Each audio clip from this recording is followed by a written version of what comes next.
बेटा आज हम प्रोजेक्टाइल मोशन के बारे में स्टडी करेंगे। जैसे कि आपको पता है प्रोजेक्टाइल मोशन मतलब टू डायमेंशनल मोशन, और two dimensional motion is also called motion in plane. तो हम मोशन इन प्लेन का एक केस पढ़ेंगे जिसको हम प्रोजेक्टाइल मोशन बोलते हैं। और ये जो टॉपिक है आपको पता होगा, ये बोर्ड्स के लिए और आईआईटी और पीएमटी के लिए, दोनों के लिए बहुत ही इंपॉर्टेंट टॉपिक है। तो आपने कंसंट्रेशन से इसको सुनना है, और इसके अंदर कई सारे सब टॉपिक्स होंगे। टाइम टू टाइम हम आपको बताते जाएंगे चीजों के बारे में, तो डिटेल में हम इसको पढ़ेंगे। लेकिन पहले मैं इसके कुछ बेसिक पॉइंट्स आपको बताऊंगा जो प्रोजेक्टाइल के बारे में आपको पता होने चाहिए, ताकि हम आगे वाले जो क्वेश्चंस हैं प्रोजेक्टाइल से रिलेटेड वो आसानी से सोल्व कर पाएं। कुछ बेसिक टर्म्स हैं, बेसिक कॉन्सेप्ट्स हैं जो हमेशा अप्लाई करने होते हैं आपको फॉर प्रोजेक्टाइल मोशन। तो बेटा सबसे पहले तो बात यह आती है, आपसे पूछते हैं what is the meaning of projectile. Projectile किसे कहते हैं? बेटा प्रोजेक्टाइल का मतलब है हर वो चीज जिसको आप कुछ हॉरिजॉन्टल वेलोसिटी देके under the effect of gravity छोड़ देते हैं। मतलब यह है मेरा कि जब आप उस प्रोजेक्टाइल उस बॉडी को प्रोजेक्ट करो तो उसके पास कुछ ना कुछ हॉरिजॉन्टल वेलोसिटी का कंपोनेंट हो, या सारी ही वेलोसिटी अलोंग दी हॉरिजॉन्टल हो, और उसके बाद वो under the effect of gravity चले। ग्रेविटी के अलावा उसके ऊपर किसी भी टाइप का कोई दूसरा फोर्स ना लगे, ना उस बॉडी के अंदर खुद का कोई इंजन हो, कोई फ्यूल हो, ना कोई ग्रेविटी के अलावा कोई एक्सटर्नल फोर्स उस पर लगाया जाए, तो ऐसी बॉडी को बोला जाता है प्रोजेक्टाइल। जैसे एग्जांपल लें हम, मान लीजिए आपने एक बॉल को थ्रो कर दिया, तो जो बॉल आपने थ्रो की, फिजिक्स की लैंग्वेज में अगर हम उसे बोलें तो वो एक प्रोजेक्टाइल है, उसे हम प्रोजेक्टाइल बोलेंगे। आपने बॉल फेंक दी, आपने पत्थर फेंक दिया, तो वो under the effect of gravity चलते हैं, उनके ऊपर एक बार अपनी वेलोसिटी इंपार्ट करने के बाद कोई फोर्स लगाना नहीं होता, तो वो चीज हमारे लिए प्रोजेक्टाइल है। आप गन से बुलेट फायर करते हैं, वो एक प्रोजेक्टाइल है, क्योंकि बुलेट में कोई इंजन नहीं होता, कोई फ्यूल नहीं होता अपना, तो वो अपने आप under the effect of gravity कहीं ना कहीं जाके गिरेगी depending on it's initial velocity. तो ऐसी बॉडीज को बोलेगा प्रोजेक्टाइल। अभी तो वह प्रोजेक्टाइल किसे कहते हैं, उसके मैंने कुछ एग्जांपल दिए जो डेली लाइफ से रिलेटेड हैं, जिनको आप आसानी से समझ सकते हैं। अब प्रोजेक्टाइल मोशन हमने स्टडी करनी है डिटेल में, लेकिन बेटा इसके लिए कुछ चीजें हमें कंसीडर करनी पड़ती हैं, कुछ चीजें हमें अज्यूम करके चलनी पड़ती हैं, या कुछ ऐसी चीजें हैं जो एग्जिस्ट तो करती हैं लेकिन हम उनको नेग्लेक्ट करके चलेंगे, उनके इफेक्ट को नेग्लेक्ट करके चलेंगे। जैसे पहला पॉइंट तो अब यह याद रखें कि जब भी हम प्रोजेक्टाइल मोशन की बात करेंगे तो हम अर्थ की रोटेशन का जो इफेक्ट है उसको कंसीडर नहीं करेंगे। हम ऐसा मानेंगे जैसे अर्थ रेस्ट में है, उसकी रोटेशन के कारण हमारी बॉडी के ऊपर कोई किसी टाइप का इफेक्ट नहीं पड़ रहा। पहली बात, तो we will neglect the effect of rotation of earth, एक पॉइंट। दूसरी अजम्पशन ये होगी, हम ये कंसीडर करेंगे कि प्रोजेक्टाइल के ऊपर एयर रेजिस्टेंस नहीं लगेगा। मतलब आपको ये पता है कोई भी बॉडी जब अर्थ एयर में चलती है तो एयर उसकी बॉडी की मोशन को अपोज करती है। जिस डायरेक्शन में बॉडी चलती है एयर उसके अपोजिट डायरेक्शन में एक फोर्स लगाती है, जिसे आप एयर रेजिस्टेंस कहते हैं। लेकिन फॉर प्रोजेक्टाइल मोशन हम उस एयर रेजिस्टेंस को नेग्लेक्ट करेंगे, हम ऐसा मानेंगे जैसे एयर प्रोजेक्टाइल के ऊपर कोई फोर्स एक्सर्ट नहीं करेगी। दो अजम्पशंस होगी। तीसरी बात, हम ये मान के चलेंगे कि जो एक्सप्रेशन ड्यू टू ग्रेविटी जिसको आप जी से रिप्रेजेंट करते आए हैं वो through out the motion of projectile constant रहेगी। इसकी वैल्यू शायद आपको पता होगा 9.8 मीटर पर सेकंड स्क्वायर मानेंगे हम। मैंने कहा मानेंगे, कांस्टेंट कंसीडर करेंगे, कांस्टेंट होती नहीं है। जब आप अर्थ के सरफेस से ऊपर जाते हो ना तो जी डिक्रीज करता है, हाइट के साथ जी डिक्रीज करता है, जितना ज्यादा ऊपर जाओगे जी घट जाता है।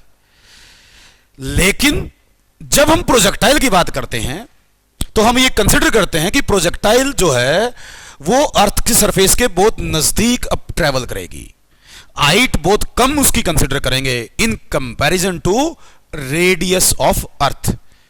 तो जब हम हाइट को बहुत कम मानेंगे in comparison to radius of the earth, तो हम जी को कांस्टेंट कंसीडर कर सकते हैं। तो ये कुछ अजम्पशंस हैं जो हमने, अच्छा एक और, हाँ एक अजम्पशन और लेनी है हमने, 3 तो ये होगी। फोर्थ पॉइंट ये मानिए, वैसे तो आपको पता अर्थ जो है वो स्फेरिकल शेप की है, अर्थ स्फेरिकल शेप की है, लेकिन फॉर द प्रोजेक्टाइल मोशन, जैसे मान लीजिए मैंने प्रोजेक्टाइल को ए पॉइंट से प्रोजेक्ट किया, अर्थ के कंपैरिजन में वो बहुत छोटा पाथ फॉलो करेगी, ए से बी गई, तो अर्थ के हिसाब से देखो तो ये बहुत छोटा सा पाथ है, तो अर्थ के जो सरफेस जहां वो ट्रेवल करेगी हम उसको फ्लैट सरफेस के तौर पे कंसीडर करेंगे, जबकि वो स्फेरिकल है, तो हम उसकी स्फेरिकल नेचर कंसीडर नहीं करते। इसलिए जो डिस्टेंस वगैरह हम मानेंगे वो स्ट्रेट लाइन के हिसाब से कंसीडर करते हैं, तो हम मतलब हम अर्थ सरफेस को कुछ यूं कंसीडर करते हैं, उसकी स्फेरिकल नेचर नेग्लेक्ट करेंगे, अर्थ सरफेस को फ्लैट मानेंगे। तो ये 4 पॉइंट्स हैं जो हम हमेशा कंसीडर करते हुए चलेंगे जो भी प्रोजेक्टाइल मोशन की बात होगी, तो ये आपको याद रखने हैं, और बगैर बोले इनके बारे में कुछ नहीं सोचना, ये मानना है कि जो बोला गया है, जो कंसीडर किया गया है वो अप्लाई होगा। अब प्रोजेक्टाइल की जैसे हमने स्टडी करनी है, तो मैं स्टडी करूंगा एंगुलर प्रोजेक्शन ऑफ प्रोजेक्टाइल। क्या किसे बोलेंगे हम? Angular projection of projectile. हम पहले ये पढ़ेंगे, प्रोजेक्टाइल को प्रोजेक्ट करने के अलग अलग तरीके हैं, उनमें से एक मेथड है जिसको बोलते हैं एंगुलर प्रोजेक्शन ऑफ प्रोजेक्टाइल। तो हम एंगुलर प्रोजेक्शन को स्टडी करेंगे। पहले मैं ये बताऊंगा what is the meaning of angular projection. बेटा देखो, ये मान लो अर्थ सरफेस है, पहले हम जो स्टडी करेंगे वो with respect to ground study करेंगे चीजों को, बाकी अलग अलग केसेस के बहुत सारे बनते हैं। मैं ये बता रहा हूं एंगुलर प्रोजेक्शन किसे कहते हैं। जैसे मान लीजिए आपने किसी प्रोजेक्टाइल को with you initial velocity at theta angle with horizontal project कर दिया, यू वेलोसिटी के साथ थीटा एंगल पे प्रोजेक्ट कर दिया। अगर मैं इसका ओरिजेंटल कंपोनेंट निकालूं तो यू कॉस थीटा है, वर्टिकल कंपोनेंट निकालूं तो यू साइन थीटा है। तो ये जो प्रोजेक्ट करने का तरीका है, जब आपने प्रोजेक्टाइल को ऐसे प्रोजेक्ट किया कि उसके पास इनिशियल वेलोसिटी का ओरिजेंटल कंपोनेंट भी हो, इनिशियल वेलोसिटी का वर्टिकल कंपोनेंट भी हो, तो बेटा इस मेथड को बोलते हैं एंगुलर प्रोजेक्शन ऑफ प्रोजेक्टाइल। दोनों कंपोनेंट हो उसके पास वेलोसिटी, इनिशियल वेलोसिटी के। जैसे एक एग्जांपल ये हो गया, अच्छा ये तो मैंने ग्राउंड से दिखाया, कोई जरूरी नहीं है ग्राउंड से ही प्रोजेक्ट करें आप एक पर्टिकुलर हाइट पे जाके एंगुलर प्रोजेक्शन कर सकते हैं। जैसे यहां से, यहां पर भी उसके पास दोनों कंपोनेंट हैं, ओरिजेंटल भी वर्टिकल भी, ये भी एंगुलर प्रोजेक्शन है। और भी एक मेथड हो सकता है, आप एक हाइट पे जाके नीचे की तरफ भी प्रोजेक्ट कर सकते हैं बेटे, ये ओरिजेंटल के साथ एंगल है, तो यहां पर भी उसके पास दोनों कंपोनेंट हैं, ओरिजेंटल कंपोनेंट भी है और वर्टिकल कंपोनेंट भी है। तो ये सब एंगुलर प्रोजेक्शन के एग्जांपल हैं। पहले हम जो स्टडी करेंगे इसके बारे में पढ़ेंगे, ये केसेस भी आगे बारी बारी हम पढ़ेंगे, इनके से रिलेटेड भी क्वेश्चंस आर्टिकल्स हम स्टडी करेंगे। अब ये तो मीनिंग था एंगुलर प्रोजेक्शन किसे कहते हैं। इसका मतलब क्या बताया मैंने कि भैया जब प्रोजेक्टाइल की इनिशियल वेलोसिटी के दोनों कंपोनेंट हों, आपने प्रोजेक्शन ऐसे किया कि इनिशियल वेलोसिटी का ओरिजेंटल कंपोनेंट भी था, वर्टिकल भी था, तो that method of projection is called angular projection. अब मान लीजिए मैं ओरिजेंटल को एक्स एक्सिस बोल दूं, वर्टिकल को वाई एक्सिस नाम दे देता हूं, और आपने किसी प्रोजेक्टाइल को यू वेलोसिटी के साथ थीटा एंगल पर प्रोजेक्ट किया विद द ओरिजेंटल।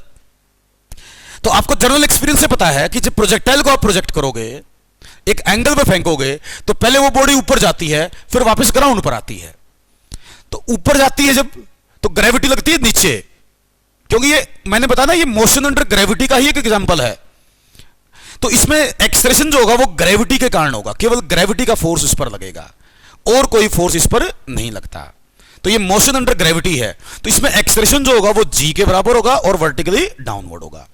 तो जैसे इसके पास इनिशियल वेलोसिटी है u cos theta in horizontal direction, u sin theta in vertical direction. तो आपको ये पता होना चाहिए प्रोजेक्टाइल मोशन के दौरान हॉरिजॉन्टल एक्सलेरेशन या x कंपोनेंट ऑफ एक्सलेरेशन 0 होगा। इसको हम कई बार बोल देते हैं पैरेलल टू द ग्राउंड जो कंपोनेंट है वो 0 होगा, क्योंकि हॉरिजॉन्टल डायरेक्शन में प्रोजेक्टाइल के ऊपर कोई फोर्स ही नहीं लगता।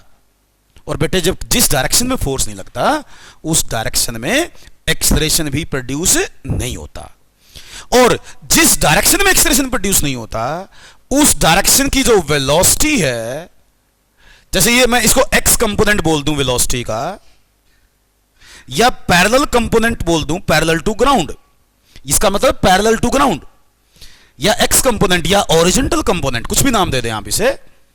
तो ये जो कंपोनेंट है एक्स कंपोनेंट या parallel component, that will remain constant through out the motion of projectile.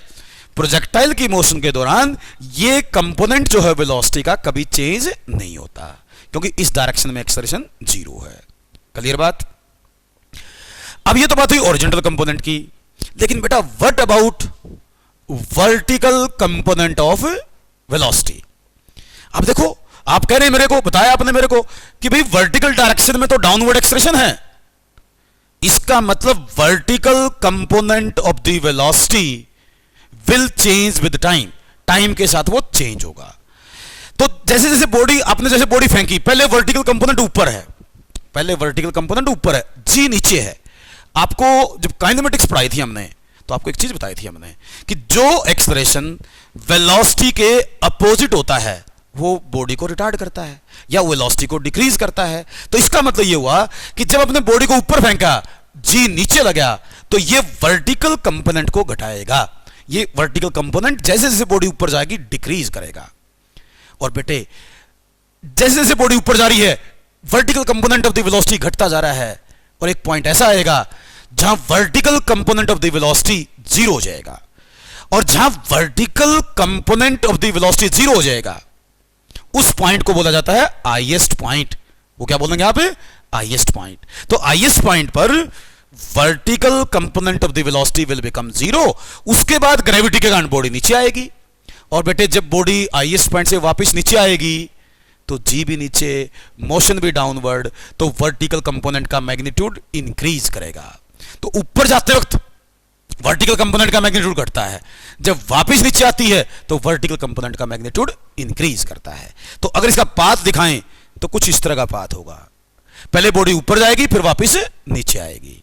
तो मान लीजिए ये ओ पॉइंट से प्रोजेक्शन किया, बॉडी बी पॉइंट पर वापस आके लैंड करती है, और ए पॉइंट हाईएस्ट पॉइंट है, इससे ऊपर नहीं गई बॉडी, तो ये इस तरह का path, curved path projectile follow करेगी। आगे चल के हम प्रूव करेंगे कि ये जो पाथ है ये पैराबोलिक पाथ है, ये पैराबोलिक पाथ है। इसमें से ये बात जरूर याद रखनी है, हम जो कंसिडरेशन कर रहे हैं वो ये मान के चल रहे हैं कि जो ऑब्जर्वर है ना वो ग्राउंड पर है, मतलब अर्थ सरफेस के ऊपर ऑब्जर्वर को मान रहे हैं, ऑब्जर्वर को हम रेस्ट में मान रहे हैं, ये ध्यान रखना है। तो उसके हिसाब से हम सारी बातें डिस्कस कर रहे हैं। तो जो भी ऑब्जर्वर ग्राउंड पर होगा उसको अगर वो ऑब्जर्व करेगा प्रोजेक्टाइल को, जब आपने उसको एंगुलर प्रोजेक्शन दिया तो उसको ऐसा पाथ दिखेगा, और ये पाथ पैराबोलिक शेप का होता है। और ये जो ए पॉइंट है यहां वाई कंपोनेंट या वर्टिकल कंपोनेंट या परपेंडिकुलर कंपोनेंट ऑफ वेलोसिटी 0 हो जाएगा। ये ए पॉइंट की बात हो रही है, तो यहां हाईएस्ट पॉइंट बोलते हैं, इस पर वर्टिकल कंपोनेंट 0 हो जाता है। अब जैसे ओ से ए गई बॉडी, तो ओ से ए मतलब ऊपर जाने का टाइम, ए से वापस नीचे आए तो नीचे आने का टाइम। आपको मोशन अंडर ग्रेविटी में हम पहले बता चुके हैं, जब मोशन इन स्ट्रेट लाइन हम पढ़ रहे थे, तो वो जो कंसेप्ट है वो यहां पर भी अप्लाई होगा। तो जितना टाइम बॉडी को ओ से ए जाने में लगता है उतना ही टाइम बॉडी को ए से वापस बी जाने में लगता है। तो ओ से ए का टाइम और ए से बी का टाइम इक्वल होते हैं, और टोटल टाइम, जितने टाइम तक हमारी प्रोजेक्टाइल एयर में रहेगी, ओ से बी तक जाने का टाइम मतलब इनिशियल टू फाइनल पॉइंट तक का, उसको हम बोलते हैं टाइम ऑफ फ्लाइट। क्या बोलते हैं? Time of flight. तो वो टाइम ऑफ फ्लाइट कहलाएगा। उसको मैं आगे चल के रिप्रेजेंट करूंगा कैपिटल टी से। इसका फार्मूला भी अगले लेक्चर्स में या अगले क्लासेस में डिराइव किया जाएगा। अभी तो जस्ट मैं बेसिक चीजें बता रहा हूं, बेसिक कॉन्सेप्ट्स हैं ये प्रोजेक्टाइल से रिलेटेड, जो बारी बारी अप्लाई करने हैं आपने। तो ओ से बी तक का टाइम टाइम ऑफ फ्लाइट, जो कैपिटल टी माना जाएगा। ओ से ए तक का टाइम टोटल टाइम का हाफ, तो यहां तक का टाइम जरूरत पड़ने पर मैं ले लूंगा t/2। ऐसे ही ओ से बी जो ये ऑरिजेंटल डिस्प्लेसमेंट होगा इनिशियल टू फाइनल, इसको हम ऑरिजेंटल रेंज कहते हैं, या कई बार केवल रेंज ऑफ द प्रोजेक्टाइल भी कह देते हैं, रेंज। ग्राउंड से ए पॉइंट की जो हाइट है वो maximum height covered by the projectile होगी, इसको हम आगे चल के एच से रिप्रेजेंट करेंगे। तो ये हाइट किसे बोलेंगे, रेंज किसे बोलेंगे, टाइम ऑफ फ्लाइट, ये सब चीजें आपको क्लियर रखनी है दिमाग में। ये छोटी छोटी टर्म्स हैं जो बार बार यूज होती हैं। अब इसी में देखें आप, जैसे ये प्रोजेक्टाइल मैंने दिखाई, मैं इसी डायग्राम को थोड़ा दूसरी तरीके से बनाऊं। ये ओ पॉइंट से